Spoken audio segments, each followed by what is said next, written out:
পাচার হওয়া টাকা দেশে ফেরাতে ব্রিটিশ সরকারের সহযোগিতা চাইলেন প্রধান উপদেষ্টা ডক্টর মোহাম্মদ ইউনূস। বাণিজ্য ও রোহিঙ্গা ইস্যুতে জাপানের সহযোগিতা কামনা। 1.5 মাস পর হাসপাতাল থেকে ফিরোজায় ফিরলেন বেগম জিয়া। গাড়িবহর ঘিরে নেতাকর্মীদের ভিড়। চিকিৎসার জন্য দ্রুতই নেওয়া হবে বিদেশে, জানালেন চিকিৎসক। দেশ স্থিতিশীল হতে 6 মাস দরকার বললেন সার্জিস। এবং পাপন অধ্যায়ের অবসান প্রায় 1 যুগ পর নতুন সভাপতি পেল বিসিবি। দায়িত্ব নিলেন ফারুক আহমেদ। কারো বিরুদ্ধে দুর্নীতির প্রমাণ মিললে ব্যবস্থার হুঁশিয়ারি।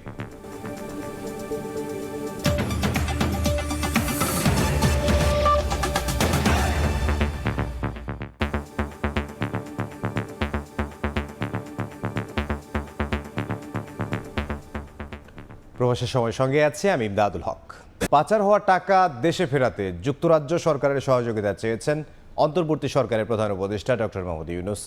বুধবার বিকেলে যমুনায় প্রধান উপদেষ্টার সঙ্গে বাংলাদেশে নিযুক্ত ব্রিটিশ হাই কমিশনার সাক্ষাৎ করতে এলে এ আহ্বান জানান তিনি। এছাড়াও জাপানি রাষ্ট্রদূতের সঙ্গে সাক্ষাতে বাণিজ্য ও রোহিঙ্গা ইস্যুতে টোকিওর সহযোগিতা কামনা করেন তিনি। বৈঠকের পর বিস্তারিত তুলে ধরেন প্রধান উপদেষ্টার প্রেস সচিব। জানান 30 আগস্টের মধ্যেই জাতিসংঘের গুম বিষয়ক আন্তর্জাতিক কনভেনশনে সই করবে বাংলাদেশ। বুধবার বিকেলে রাষ্ট্রীয় অতিথি ভবন যমুনায় অন্তর্বর্তীকালীন সরকারের প্রধান উপদেষ্টা ডক্টর মোহাম্মদ ইউনূসের সঙ্গে সৌজন্য সাক্ষাৎ করতে আসেন ঢাকায় নিযুক্ত জাপানি রাষ্ট্রদূত ইয়োয়ামা কিমিনোরি। বৈঠকে দুই দেশের কৌশলগত অংশীদারত্বের কথা তুলে ধরে বাংলাদেশের পাশে থাকার কথা জানান জাপানি রাষ্ট্রদূত। গুরুত্ব দেন অর্থনৈতিক সহযোগিতা, শান্তি স্থিতিশীলতা ও মানুষের মধ্যে যোগাযোগ আরও বাড়ানোর বিষয়ে। পরে প্রধান উপদেষ্টার সঙ্গে বৈঠক করেন বাংলাদেশে নিযুক্ত British high commissioner Sarah Cook. উভয় কূটনীতিকের সঙ্গে বৈঠকে বাংলাদেশে বিনিয়োগ বাড়ানো, অর্থনৈতিক সহযোগিতা, রোহিঙ্গা ইস্যুতে সহযোগিতা কামনা করেন প্রধান উপদেষ্টা ডক্টর মোহাম্মদ ইউনূস। বৈঠকের বিষয়ে সন্ধ্যায় ফরেন সার্ভিস একাডেমিতে ব্রিফিংয়ে বিস্তারিত তুলে ধরেন প্রধান উপদেষ্টার প্রেস সচিব শফিকুল আলম। জানান ব্রিটিশ হাই কমিশনারের সঙ্গে বৈঠকে পাচার হওয়া টাকা দেশে ফিরিয়ে আনতে যুক্তরাজ্য সরকারের সহযোগিতা চেয়েছেন ডক্টর ইউনূস। এটাকে ট্র্যাক করা বা এই টাকাকে ফিরিয়ে আনার জন্য তাদের হেল্প চেয়েছেন। আপনি জানেন প্রাক্তন গভর্নমেন্টের অনেকে ওইখানে বাড়ি ঘর করেছেন, তো টাকাটা কিভাবে গেল এটা একটা বড় কোশ্চেন। সে বিষয়ে যায় যে মানিটা লন্ডার হয়েছে সেই মানিটা কিভাবে ফেরত নিয়ে আসা যায় সেই জন্য ব্রিটিশ হাই কমিশনের কাছে উনি সাপোর্ট চেয়েছেন। ব্রিফিংয়ে কুমিল্লার নোয়াখালী, ফেনী সহ বিভিন্ন স্থানে সাম্প্রতিক বন্যা পরিস্থিতিতে সরকারের প্রস্তুতিও তুলে ধরেন প্রধান উপদেষ্টার প্রেস সচিব। এটা তো মূলত বৃষ্টির কারণে হয়েছে। বৃষ্টিটা 26 তারিখ পর্যন্ত থাকবে এবং এই 26 তারিখে খুবই হেভি ডাউনফল হওয়ার আশঙ্কা করছেন এই সময়টা। তো খুব দ্রুত বন্যা ভালো হবে এটা কোনো আমি কারোর কাছ থেকে শুনি নেই, বাট আমাদের খুব অ্যাডুকুয়েট প্রিপারেশন আছে। পর্যাপ্ত খাবার, পর্যাপ্ত মেডিসিন সব বা যেগুলো লাগে শুকনো খাবার সেগুলো সরবরাহ করা হয়েছে। 30 আগস্টের আগে জাতিসংঘের গুম বিষয়ক আন্তর্জাতিক কনভেনশনে বাংলাদেশ সই করবে জানিয়ে প্রেস সচিব বলেন, প্রতিটি নিখোঁজের ঘটনারই তদন্ত করবে সরকার। পরিকল্পনায় আছে এ বিষয়ক কমিশন গঠনেরও। ফারুক ভিয়া, রবিন, সময় সংবাদ, ঢাকা। 1.5 মাস পর হাসপাতাল থেকে বাসায় ফিরেছেন বিএনপি চেয়ারপারসন বেগম খালেদা জিয়া। বুধবার সন্ধ্যা 7টায় রাজধানীর এভারকেয়ার হাসপাতাল থেকে বের হলে নেতাকর্মীদের ঢল নামে। পরে তার ব্যক্তিগত চিকিৎসক জানান দ্রুতই বেগম জিয়াকে উন্নত চিকিৎসার জন্য বিদেশে নেওয়া হবে।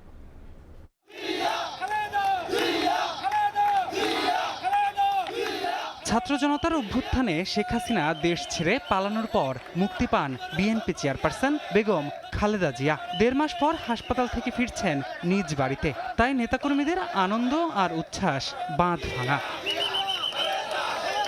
ফিরোজায় ফিরবেন বেগম জিয়া এমন খবরে বুধবার সকাল থেকেই রাজধানীর এভারকেয়ার হাসপাতালের সামনে জড়ো হতে থাকেন নেতাকর্মীরা। বেলা গড়ানোর সঙ্গে সঙ্গে বাড়ে ভিড়ও, চলতে থাকে স্লোগান। আল্লাহর অশেষ মেহেরবানিতে আমাদের নেত্রী আজকে মুক্ত। দেশটাতে বেগম খালেদা জিয়া আজকে হাসপাতাল থেকে দেশে বাসায় ফিরেছেন। আমরা আশা করছি সারা বাংলাদেশের মানুষ আনন্দ উদ্বেলিত অবস্থায় আছেন। সবাই চায় যে তিনি দ্রুততার সাথে দ্রুত সুস্থ হয়ে রাজনীতির নেতৃত্বে আসবেন, গণতন্ত্রকে পুনরুদ্ধার করবেন, সুষ্ঠু শাসন ব্যবস্থা ফিরিয়ে আনবেন। সন্ধ্যা 7টার দিকে গুলশানের উদ্দেশ্যে রওনা দেন বেগম খালেদা জিয়া। এ সময় তাকে এক নজর দেখতে হুমড়ি খেয়ে পড়েন বিএনপি ও এর অঙ্গ সংগঠনের নেতাকর্মী ও সমর্থকরা। 8:30টার দিকে বিএনপি চেয়ারপারসন পৌঁছান তার গুলশানের বাড়ি ফিরোজায়। সেখানেও প্রিয় নেত্রীকে বরণ করে নেন নেতাকর্মীরা। এরপর গণমাধ্যমের সঙ্গে কথা বলেন তার ব্যক্তিগত চিকিৎসক ডাক্তার AZM জাহিদ হোসেন। তিনি বলেন, শারীরিক অবস্থা বিবেচনায় কিছুটা দেরি হলেও যত দ্রুত সম্ভব বেগম জিয়াকে উন্নত চিকিৎসার জন্য বিদেশে নিয়ে যাওয়া হবে। পার্মানেন্ট চিকিৎসা যেটা সেটি করা জরুরি এবং সেজন্যই উনি একটা পর্যায়ে বিদেশে যাওয়ার জন্য আমরা বলেছি এবং এখনও আজকেও মেডিকেল বোর্ড সকালবেলা আবার বসছে এবং তারা একই ধরনের রিকমেন্ডেশন দিয়েছে।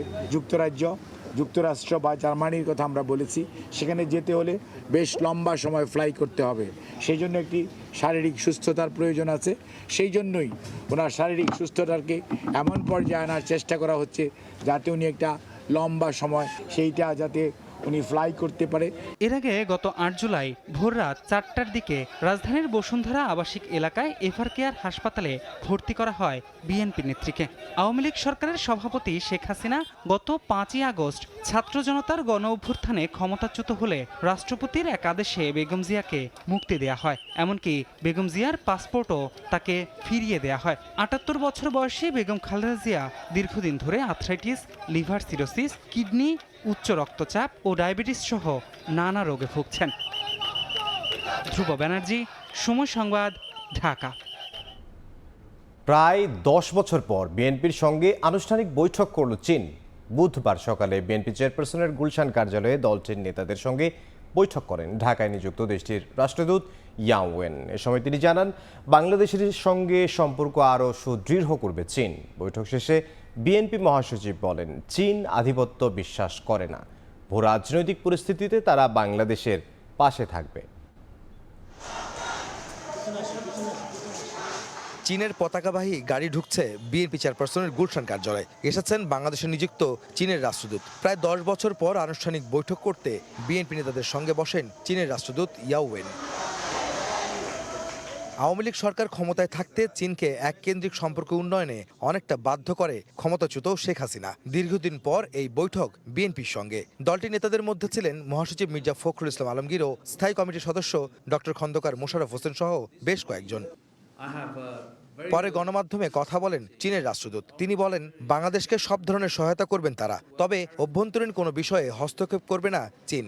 অন্তর্বর্তীকালীন সরকারের প্রতি সমর্থন জানিয়ে ইয়াও ওয়েন প্রত্যাশা করেন অল্প কিছুদিনের মধ্যে বাংলাদেশের পরিস্থিতি স্বাভাবিক হবে।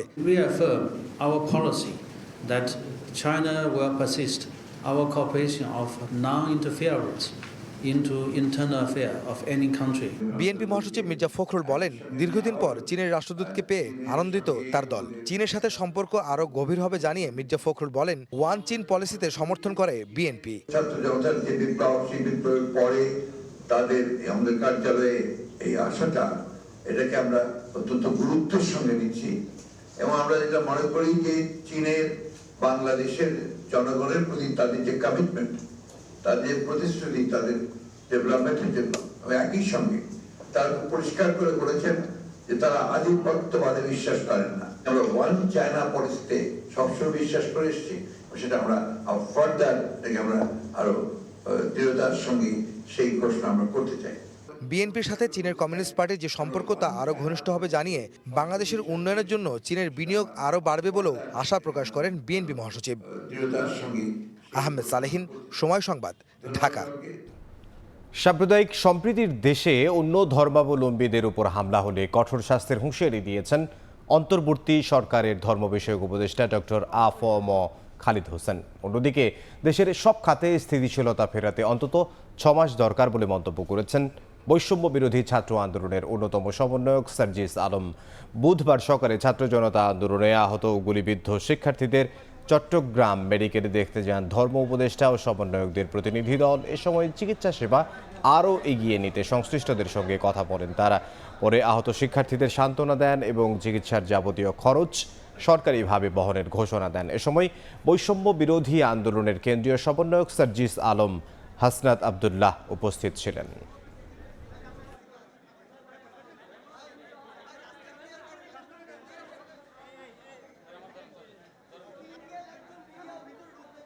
বিগত 16 বছর ধরে যে মানুষরা একটি মাত্র কথা বলার সাহস করেনি, বিগত 53 বছরে যারা এই লুপ হোলগুলো নিয়ে রাস্তায় নামার খুব একটা সাহস করেনি, সেই মানুষগুলো একটি অন্তর্বর্তীকালীন সরকার গঠন হওয়ার সাথে সাথে চাচ্ছে 16 দিনের মধ্যে সব সমস্যার সমাধান হয়ে যাক। রাষ্ট্রকে মিনিমাম একটি স্থিতিশীল অবস্থা আসার জন্য অন্তত 3 থেকে 6 মাস আপনাদের অবশ্যই সময় দিতে হবে। আপনারা যদি আমাদেরকে যথাযথ রাষ্ট্র পুনর্গঠনের সময় না দিয়ে গত 16 বছরের ব্যর্থতার দায়ভার আমাদের উপরে চাপিয়ে দিয়ে আপনারা এক ধরনের আমাদেরকে ব্ল্যাকমেল করেন, তাহলে আমরা মনে করব আপনারা রাষ্ট্র পুনর্গঠনে আমাদেরকে সহায়তা না করে বরং আপনারা ষড়যন্ত্র করছেন। যারা এই উপাসনালয়ে হামলা করে বা আমাদের হিন্দু বৌদ্ধ খ্রিস্টান ভাইদের ঘরে যারা হাউস হোল্ড আক্রান্ত করে, আমরা এদেরকে ক্রিমিনাল মনে করি এবং this criminal will be punished by the existing law. এইচএসসির স্থগিত পরীক্ষা বাতিলের সিদ্ধান্ত পুনর্বিবেচনা হবে কিনা তা আন্তঃশিক্ষা বোর্ড ঠিক করবে বলে মন্তব্য করেছেন শিক্ষা উপদেষ্টা ওয়াহিদুদ্দিন মাহমুদ। সচিবালয়ে শিক্ষার্থীদের আন্দোলন এবং এইচএসসির স্থগিত পরীক্ষা বাতিলের বিষয়টিকে অনভিপ্রেত বলে মন্তব্য করে এ বিষয়ে আরও যৌক্তিক চিন্তাভাবনার অবকাশ ছিল বলেও জানান তিনি। এদিকে দেশের অধিকাংশ বিশ্ববিদ্যালয়ে এখন উপাচার্য না থাকায় শিক্ষা কার্যক্রম চালু করা ঠিক হবে না বলেও মনে করেন শিক্ষা উপদেষ্টা। সোমবার শিক্ষা বোর্ডের সামনে অবস্থান এবং মঙ্গলবার সচিবালয়ে ঢুকে হাজারো শিক্ষার্থীর আন্দোলনের মুখে এইচএসসির স্থগিত থাকা পরীক্ষা বাতিল ঘোষণা করে শিক্ষা মন্ত্রণালয়। এরই মধ্যে যে কয়টি বিষয়ের পরীক্ষা হয়েছে তার ভিত্তিতেই ফল প্রকাশের দাবিতে কিছু পরীক্ষার্থীর আন্দোলনের মুখে মঙ্গলবার বিকেলে সচিবালয়ে এ ঘোষণা দেন ঢাকা শিক্ষা বোর্ডের চেয়ারম্যান তপন কুমার সরকার। রুটিন ঘোষণা করেছিলাম অবশিষ্ট পরীক্ষার জন্য, সেই পরীক্ষাগুলো আমরা বাতিল করছি। এই সিদ্ধান্তের একদিন পরে বুধবার এইচএসসি পরীক্ষা সহ সমসাময়িক বিভিন্ন বিষয়ে সাংবাদিকদের সঙ্গে মত বিনিময় করেন শিক্ষা উপদেষ্টা ওয়াহিদুদ্দিন মাহমুদ। এ সময় তিনি স্থগিত পরীক্ষা বাতিলের আন্দোলনকে অনভিপ্রেত মন্তব্য করে বলেন, এ বিষয়ে আরও চিন্তাভাবনার সুযোগ ছিল। সচিবালয় এটা অরক্ষিত হয়ে পড়েছিল, যে ঘটনাগুলো ঘটেছে সেটা অনভিপ্রেত। শিক্ষা বোর্ডের চেয়ারম্যান মহোদয় বাকি পরীক্ষাগুলো বাতিল করার সিদ্ধান্ত দিয়েছেন। কলেজ কর্তৃপক্ষের কাছে আবেদন করব যে তারা যেন এই শিক্ষার্থীদের সকল বিষয়ে মূল্যায়নপত্রটা তাদেরকে দেওয়া হয়। আগের মতোই 1 জানুয়ারির মধ্যেই শিক্ষার্থীদের হাতে নতুন বই দেওয়ার চেষ্টা করা হবে বলে প্রশ্নের জবাবে জানান শিক্ষা উপদেষ্টা। জানুয়ারি মাসে সব বই পাঠ্যপুস্তক ছাত্রদের হাতে পৌঁছে দিতে হয়, এমন পদ্ধতিতে ছাপানোর ব্যবস্থা করব। দেখতে অন্তত দৃষ্টিনন্দন হবে। দেশের অধিকাংশ বিশ্ববিদ্যালয়ে উপাচার্য নেই জানিয়ে নতুন করে নিয়োগ না হওয়া পর্যন্ত শিক্ষা কার্যক্রম চালু করা ঠিক হবে না বলেও মনে করেন তিনি। এগুলো সম্পূর্ণ অভিভাবকহীন, এগুলোকে চালুইত করা যাবে না অন্তত ভিসি উপাচার্য নিয়োগ না করে। বেসরকারি কলেজ এবং বেসরকারি যে মাধ্যমিক স্কুলগুলো যেই পরিচালনা বোর্ড ছিল, বহু বছরের পুঞ্জীভূত অনিয়ম। কিন্তু এটাও আমরা চাই না যে সব দখলের মতো রাজনৈতিকভাবে গঠিত বোর্ড চলে গেল আবার আরেকটা একে দখল করে নিল। দলীয় ভিত্তিতে নয়, এবার যোগ্যতার ভিত্তিতেই বিশ্ববিদ্যালয়ের অভিভাবক নির্বাচিত করা হবে বলেও জানান শিক্ষা উপদেষ্টা। প্রসূন আশিস, সময় সংবাদ, ঢাকা। বিসিবি সভাপতির দায়িত্ব নিয়ে দুর্নীতির বিরুদ্ধে নিজের জিরো টলারেন্সের কথা জানালেন ফারুক আহমেদ। কারো বিরুদ্ধে দুর্নীতির প্রমাণ পাওয়া গেলে ব্যবস্থা নেওয়ার কথাও জানান সাবেক এই অধিনায়ক। বিসিবির গঠনতন্ত্রেও সংশোধন করতে চান বোর্ডের নতুন প্রেসিডেন্ট। দল নির্বাচনে কোনো স্বজনপ্রীতি নয়, নির্বাচকদের পূর্ণাঙ্গ স্বাধীনতা দেওয়ার আশ্বাস দেন ফারুক। এক যুগ পর বড় রদবদল বাংলাদেশ ক্রিকেটে। বিসিবি সভাপতির দায়িত্ব নিয়েই ক্রিকেট বোর্ড কার্যালয়ে ফারুক আহমেদ। দেশের ক্রিকেট উন্নয়নে জানিয়েছেন নিজের পরিকল্পনা। ক্রিকেট উন্নয়নে যেন বাধাপ্রাপ্ত না হয় সেই ভাবনাও আছে নতুন বিসিবি বসের। ইঙ্গিত দিলেন গঠনতন্ত্র সংশোধনের। গঠনতন্ত্রটা আছে যার মাধ্যমে আমরা ডিরেক্টরে নির্বাচিত হই এবং ইভেনচুয়ালি প্রেসিডেন্ট। এই গঠনতন্ত্রের ব্যাপারে আমার চিন্তা করতে হবে যে এক্স্যাক্টলি আমাদের জন্য সবচেয়ে ভালো কি হয়। যদিও গঠনতন্ত্র আপনার নেক্সট ইয়ারে হয়তো ইলেকশন আছে আরেকটা, তার আগের মধ্যে আমাদের গঠনতন্ত্রটা হাত দিতে হবে এবং যেটা আমরা করব যাতে সত্যি সত্যি যারা ক্রিকেট ভালোবাসে এবং ক্রিকেটের জন্য কিছু করতে চায় তাদের আসলে অগ্রাধিকার দেওয়া উচিত। গেল কয়েক বছর বাংলাদেশ জাতীয় দল নিয়ে ছিল নানা সমালোচনা। জাতীয় দলের পাশাপাশি পাইপলাইন সমৃদ্ধ করতে নতুন পদক্ষেপের কথা জানান ফারুক। খেলোয়াড় নির্বাচনেও ছিল অনিয়মের অভিযোগ, এমনকি স্বজনপ্রীতির কারণে নষ্ট হয়েছে প্রতিভাবান ক্রিকেটারদের ক্যারিয়ারও। নির্বাচকদের পূর্ণাঙ্গ স্বাধীনতা নিশ্চিতের আশ্বাস ফারুক আহমেদের। আমি বোর্ড প্রেসিডেন্ট হিসাবে আমি সিলেক্টেডদের ম্যাক্সিমাম স্বাধীনতা দেওয়ার চেষ্টা করব। বিসিবির নিজস্ব অর্থায়নে শেখ হাসিনা স্টেডিয়াম নির্মাণ নিয়ে ছিল অভিযোগ, যার নাম ইতিমধ্যে পরিবর্তনের নির্দেশ দিয়েছেন যুব ও ক্রীড়া উপদেষ্টা। তবে বিসিবি এ প্রজেক্ট নিয়ে কম নাটক হয়নি, ছিল তথ্য লুকোচুরি সহ নানা অভিযোগ। বিষয়গুলো খতিয়ে দেখা হবে বলে জানান বিসিবি প্রেসিডেন্ট। আর গঠনতন্ত্র আপনাকে কিন্তু অ্যালাউ করে না আপনি একসাথে সবাইকে নিয়ে নেন। সো এই জায়গাটি কিন্তু আপনাদের একটু ধৈর্য ধরতে হবে। রিফাতুল ইসলাম মিরন, সময় সংবাদ।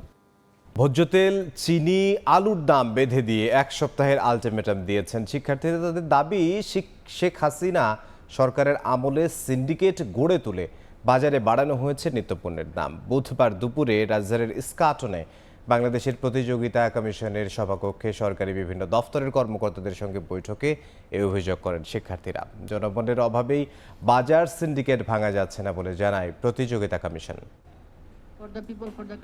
বাজারে যখন পণ্য মূল্যে অসহায় ভোক্তারা, তখন বুধবার দুপুরে বাংলাদেশ প্রতিযোগিতা কমিশনের সভাকক্ষে বিভিন্ন কোম্পানির প্রতিনিধি, বাংলাদেশ ব্যাংক, শিল্প মন্ত্রণালয়ের কর্মকর্তাদের সঙ্গে বৈঠকে বসেন বৈষম্য বিরোধী ছাত্র আন্দোলনের সমন্বয়ক বিনিয়ামিন মোল্লা সহ শিক্ষার্থীরা।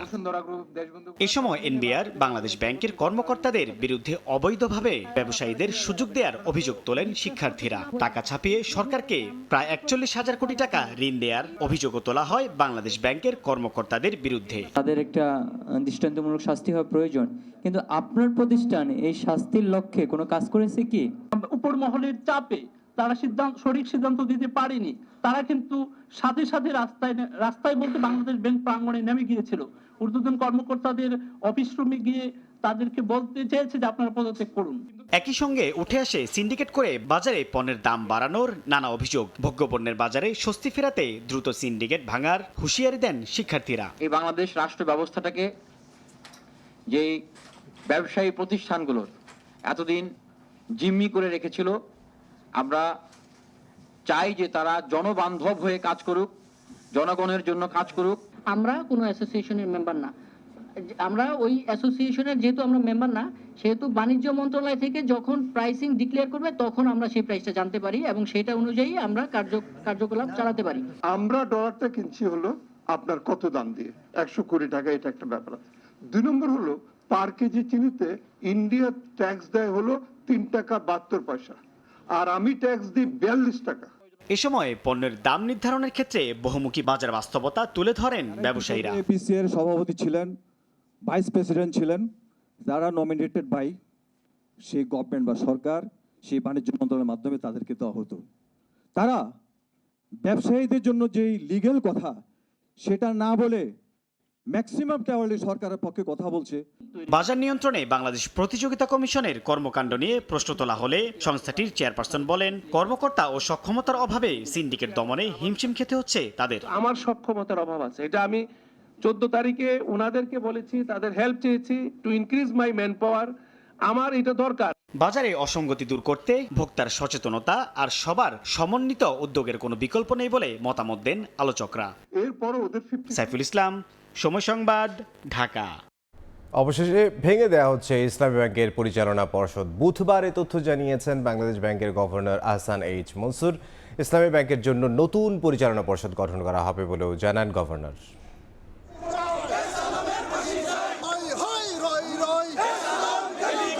দেশের রাজনৈতিক পট পরিবর্তনের পর থেকেই অস্থিরতা শুরু হয় ইসলামী ব্যাংকে। এস আলমের দখল থেকে মুক্তি পেতে আন্দোলনে নামেন ব্যাংকটির পুরনো কর্মকর্তারা। এমন প্রেক্ষাপটে ইসলামী ব্যাংকের বর্তমান পরিচালনা পরিষদ ভেঙে দেওয়ার নীতিগত সিদ্ধান্ত নিয়েছে বাংলাদেশ ব্যাংক। বুধবার দুপুরে জরুরি সংবাদ সম্মেলন করেন governor doctor Ahsan H Mansur. জানান, ইসলামী ব্যাংকের জন্য গঠন করা হবে নতুন পরিচালনা পরিষদ। একে একে সব দুর্বল ব্যাংকের পরিষদ ভেঙে দেওয়া হবে বলেও জানান তিনি। যে ভগ্নাদশা আছে সেটাকেই উদ্ধার করতে হবে। এখান থেকে আমরা অবশ্যই 100 টাকা পাবো না, এটা নিয়ে কোনো সন্দেহ নেই। যেটুকু পাওয়া যায় সেটুকুই চেষ্টা করতে হবে। পর্ষদ ভেঙে দেওয়া ব্যাংকগুলো কারা চালাবেন এমন প্রশ্নে গভর্নর জানান, সরকার কোনো ব্যাংকের দায়িত্ব নেবে না, আপাতত কার্যক্রম চলবে স্বতন্ত্র পরিচালক দিয়ে। যদি কারো 2%-এর উপর শেয়ার থাকে, তার একটা বোর্ডে বসার একটা অধিকার জন্মায়, তাহলে আমরা তাকে দিতে পারি। কিন্তু যদি কারো 2%-এর উপর না থাকে, তাহলে আমরা কাউকে দিতে পারবো না। ঢোকার উপযুক্ত এবং সে 2% শেয়ার আছে, তাহলে সে স্পন্সর শেয়ার হোল্ডার হিসেবে বোর্ডে যেতে পারবে। বেনামি ঋণ ও অর্থ পাচার ঠেকাতে গেল সোমবার এস আলম গ্রুপের নিয়ন্ত্রণে থাকা 6 ব্যাংকের ঋণ বিতরণ ও এলসি খোলা স্থগিত রাখার নির্দেশ দেয় বাংলাদেশ ব্যাংক। 2017 সালে ইসলামী ব্যাংকের নিয়ন্ত্রণ নেয় এস আলম। অভিযোগ আছে, এরপর থেকে নামে বেনামে অন্তত 50,000 কোটি টাকা বের করে নেয় চট্টগ্রাম ভিত্তিক এই গোষ্ঠী। আলতাফ হুসাইন, সময় সংবাদ, ঢাকা।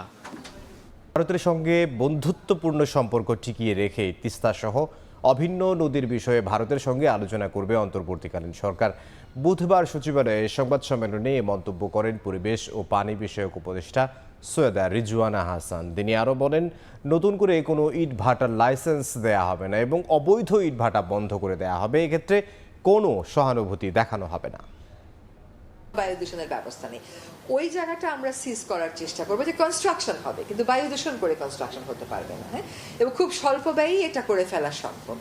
তারপরে ঢাকার আশেপাশের অবৈধ ইটভাটাগুলো আমরা ইটভাটার মৌসুম আসা পর্যন্ত অপেক্ষা করতে চাচ্ছি না, তার আগেই এগুলো আমরা বন্ধ করতে পারি কিনা।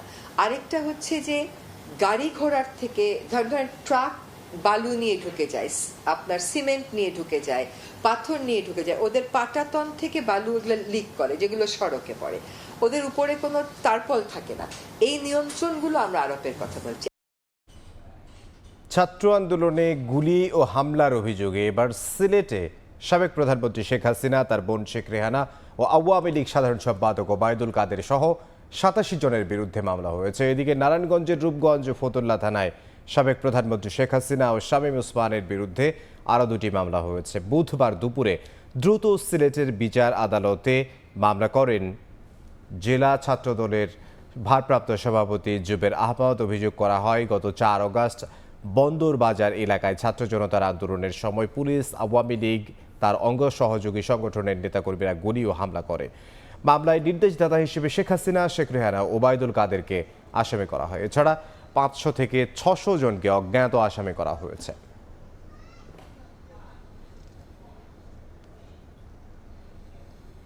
কোটা সংস্কার আন্দোলনে পুলিশের গুলিতে রাজধানীর পল্টনের যুবদল নেতা নবীন তালুকদার হত্যা মামলায় 4 দিন করে রিমান্ড দেওয়া হয়েছে আওয়ামী লীগের সাংগঠনিক সম্পাদক আহমদ হোসেন ও চট্টগ্রাম বন্দরের সাবেক চেয়ারম্যান অবসরপ্রাপ্ত রিয়ার অ্যাডমিরাল মোহাম্মদ সোহাইলকে। বুধবার বিকেলে সিএমএম আদালতে তাদের আনা হলে এই আদেশ দেন আদালত। গত মঙ্গলবার সন্ধ্যায় তাদেরকে রাজধানী থেকে গ্রেফতার করে পুলিশ।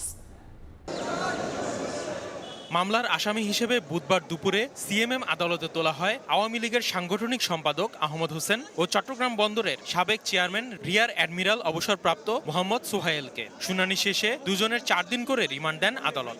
মামলার প্রাথমিক তদন্তে এই 2 জন আসামির প্রত্যক্ষ সম্পর্ক রয়েছে এবং তাদের নির্দেশে এবং তাদের যোগসাজশে এই হত্যাকাণ্ডটি সংঘটিত হয়। আদালত উভয় পক্ষের বক্তব্য শোনার পর এজাহার এবং রিমান্ডের দরখাস্তের গুণাগুণের উপরে ভিত্তি করে বা পর্যালোচনা করে তিনি আসামিদের বিরুদ্ধে 4 দিনে রিমান্ড মঞ্জুর করেন। মঙ্গলবার রাজধানীর বনশ্রী থেকে গ্রেফতার হন আহমদ হোসেন। একই দিনে বনানী থেকে মোহাম্মদ সোহাইলকে গ্রেফতার করে পুলিশ। আসিফ মোহাম্মদ সিয়াম, সময় সংবাদ, ঢাকা।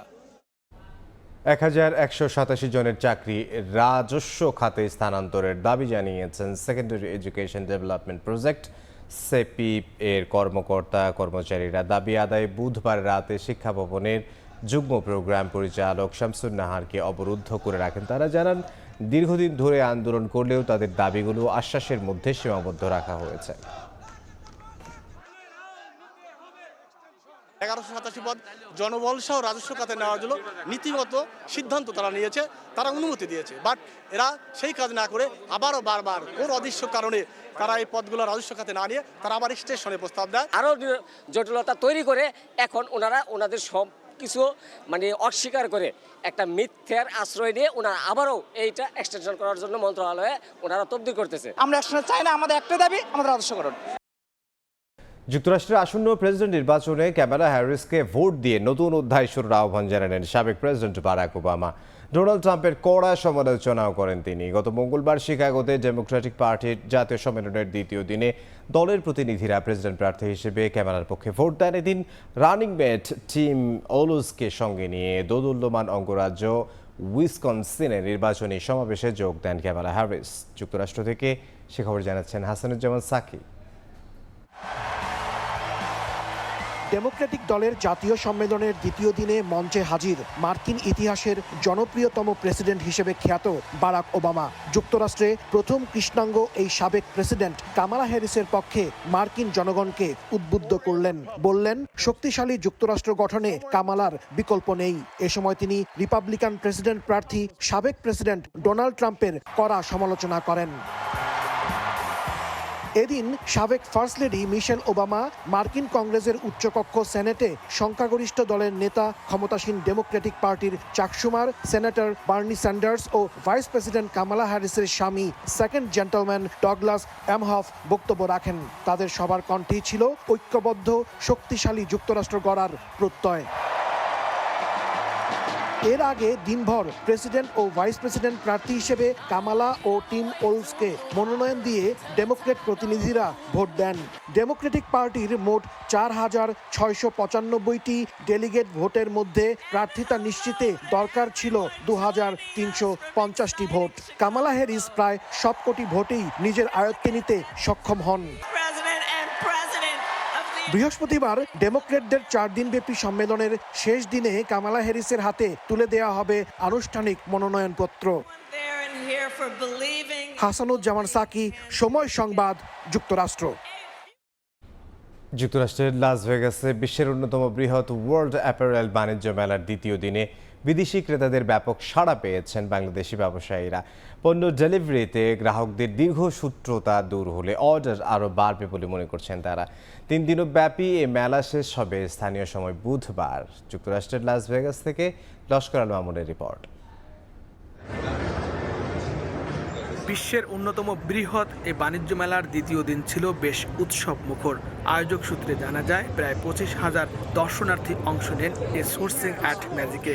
লাস ভেগাসের দক্ষিণ কনভেনশন সেন্টারে আয়োজিত এই বাণিজ্য মেলা যেন পরিণত হয় ব্যবসা বিনিয়োগে ক্রেতা বিক্রেতার এক মহা মিলন মেলায়। প্রথম দিনের তুলনায় বেশি জনসমাগম হওয়ায় বাংলাদেশ প্যাভিলিয়নেও তার ছোঁয়া লাগে। ভালো সাড়া পেয়েছেন বলে জানান বাংলাদেশি ব্যবসায়ীরা। আমাদের ম্যাক্সিমাম ওয়ার্কওয়্যার আর ইউনিফর্ম নিয়ে কাজ করি আমরা। বিদেশের বিভিন্ন ওয়ার্কওয়্যার কোম্পানিতে আমরা ইউনিফর্ম সাপ্লাই করি। এখন পর্যন্ত মাশাআল্লাহ ভালো রেসপন্স পাইছি। টেক্সটাইল জগতে মেড ইন বাংলাদেশ বিশ্বে পরিচিত একটি ব্র্যান্ড, তাই দেশের হয়ে এই মেলায় অংশ নিতে পারায় নিজেদের গর্বিত মনে করছেন অনেকে। মেড ইন বাংলাদেশে এই রিয়েলি একটা ব্র্যান্ড, সবাই একটা আকর্ষণ যে যেভাবে আসতেছে আমার কাছে খুবই ভালো লেগেছে। এখানে এসে আমরা যে সাড়া পেয়েছি, আমরা আশা করি যে আগামী দিনেও আমরা যদি এই ধরনের মেলার আয়োজন করতে পারি, আমার মনে হয় আমাদের বাংলাদেশের অর্থনীতিতে একটা বিশাল ভূমিকা রাখবে বলে আমি মনে করি। এদিকে বাংলাদেশি স্টলে এসে সন্তোষ প্রকাশ করেন বিদেশি ক্রেতারা। Great having another variety of not just in China but also having another manufacturer here made in Bangladesh, and so this is also a great event and a great area. দেশের সার্বিক পরিস্থিতি বিবেচনায় বিদেশি ক্রেতার অর্ডার কমেছে বলে মনে করছেন মেলায় অংশ নেয়া ব্যবসায়ীদের অনেকে। তারা বলছেন বাংলাদেশ কাস্টমসের মতো ট্যাক্স সহ দীর্ঘসূত্রিতা না থাকায় চীন, ভিয়েতনাম এমনকি পাকিস্তানেও দ্রুততম সময়ে পণ্য ডেলিভারি করে বাংলাদেশের তুলনায় এগিয়ে যাচ্ছে তারা। সমস্যা সমাধানে বর্তমান সরকারের উদ্যোগ নেয়ার অনুরোধ তাদের। প্রধান উপদেষ্টা যে আছেন অধ্যাপক ডক্টর ইউনূস সাহেব, ওনার সাথে আমেরিকার খুব ভালো সম্পর্ক। আশা করি উনি আমাদের যে দুঃসময় যাচ্ছে এই দুঃসময়টা ওনার মাধ্যমে ওনার সাথে যে সম্পর্ক আছে আমাদের এই দুঃসময়টা কেটে উঠবে। স্যাম্পল আমরা আমাদের দেশে আসা এবং কাস্টমসের হ্যাসেল করে আমাদের হাতে যতদিন লাগে ততদিনে অন্য অন্য দেশ, চায়না, ভিয়েতনাম থেকে ততদিনে অন্য অন্য দেশের স্যাম্পলগুলি বাইরের হাতে চলে যায়। সো এটা ব্যাপারে আমাদের গভর্নমেন্টের অবশ্যই কাজ করা উচিত। বিগত মেলায় বাংলাদেশের তৈরি পোশাক শিল্প প্রতিষ্ঠানগুলোর পাশাপাশি চামড়াজাত শিল্প সহ বিভিন্ন প্রতিষ্ঠান অংশ নিলেও এবার কেবলমাত্র তৈরি পোশাক ও বাইং হাউজের 29টি স্টল দেখা যায়। বিশ্বের অন্যতম বৃহত্তম এই টেক্সটাইল ট্রেড ফেয়ারের দ্বিতীয় দিনে চীন ভিয়েতনামের প্রাধান্য থাকলেও পিছিয়ে নেই বাংলাদেশ। তবে মেলার শেষ দিন পর্যন্ত আরও ভালো করার আশা বাংলাদেশি ব্যবসায়ীদের। Laskar Al Mamun, Las Vegas convention centre, যুক্তরাষ্ট্র। সংযুক্ত আরব আমিরাতে আয়োজিত Miss and Mrs Universe Middle East প্রতিযোগিতার শিরোপা জিতেছেন বাংলাদেশের নাসরিন সুলতানা। বিশ্বের 61টি দেশের 100 জন সুন্দরীকে পেছনে ফেলে এই খেতাব অর্জন করেন তিনি। শিবলিয়াল সাদিকের রিপোর্টে বিস্তারিত।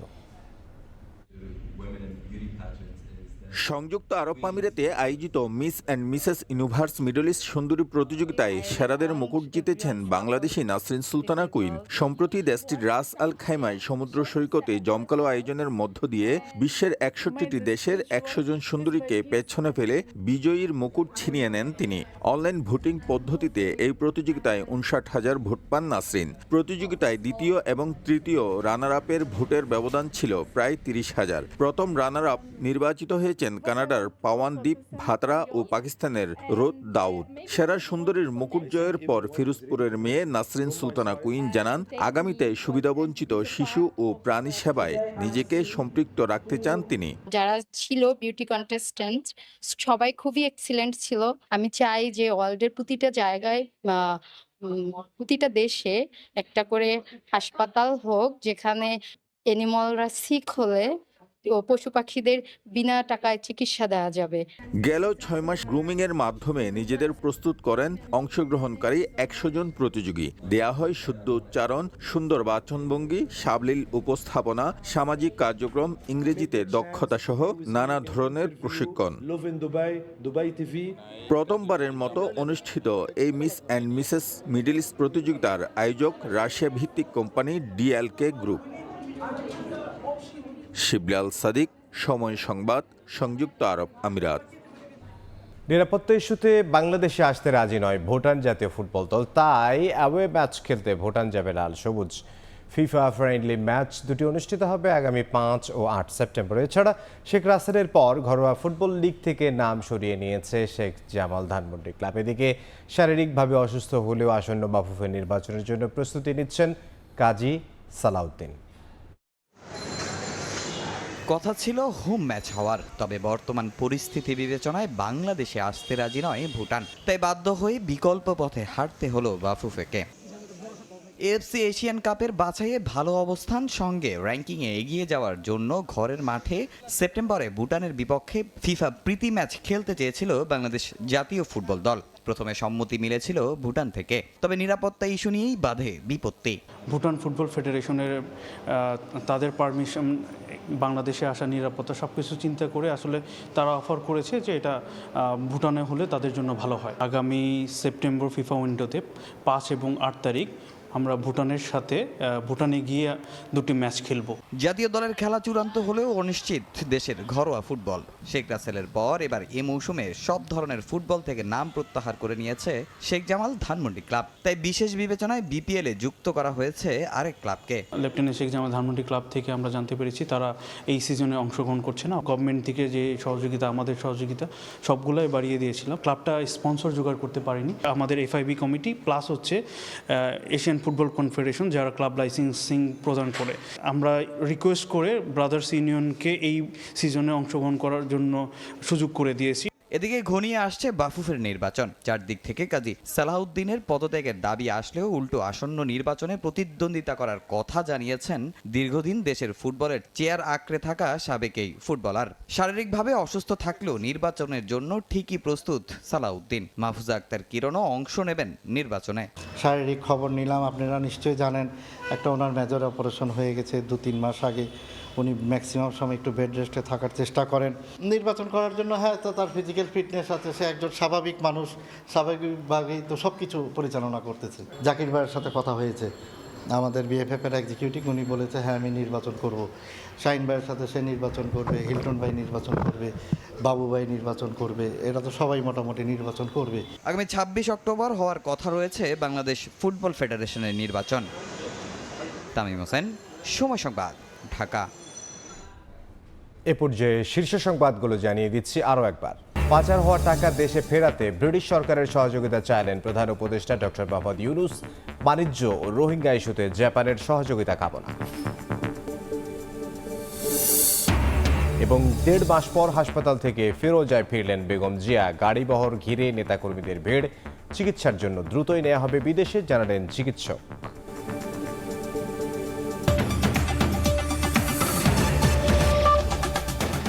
এই ছিল প্রবাসের সময়। সঙ্গে থাকুন সময়ের।